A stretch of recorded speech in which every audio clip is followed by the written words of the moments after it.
ప్రతి కార్యకర్తకు నేను ఒకటే చెప్తా ఉన్నా, ఎవడెవడైతే మీకు అన్యాయం చేశాడో పర్వాలా, అన్యాయం చేయండి, చేయించుకుంటాం, టైం మీది, కానియండి, కొట్టండి అని చెప్పండి. ఆడు ఎవడు ఏం చేస్తా ఉన్నాడో పేరు రాసుకోండి. రెడ్ బుక్ అని నేను చెప్పను, కానీ పేరైతే రాసుకోండి. మీరు ఏ బుక్లో రాసుకున్నా పర్వాలా,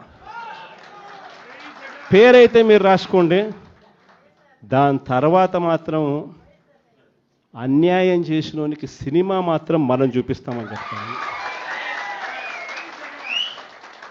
ఆ మనిషి రిటైర్డ్ అయి ఉన్నా కూడా లాక్కొని వస్తా, ఆ మనిషి దేశం విడిచిపెట్టిపోయినా లాక్కొని వస్తా. ఎవరిని వదిలిపెట్టేది ఉండదు.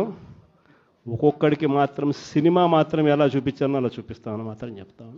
ఖచ్చితంగా వీళ్ళు ఏదైతే నాటుతున్నారో, ఏదైతే ఇత్తుతున్నారో, ఇది రెండింతలు వీళ్ళకు పండే కార్యక్రమం కూడా జరుగుతుందని మాత్రం ప్రతి కార్యకర్తకు గట్టిగా చెప్పండి. ఎందుకనంటే ఈరోజు రాష్ట్ర వ్యాప్తంగా ఇదే జరుగుతూ ఉంది. ఒక్కొక్కని కథ వింటూ ఉంటే నిజంగా మనసుకు బాధ కలుగుతుంది.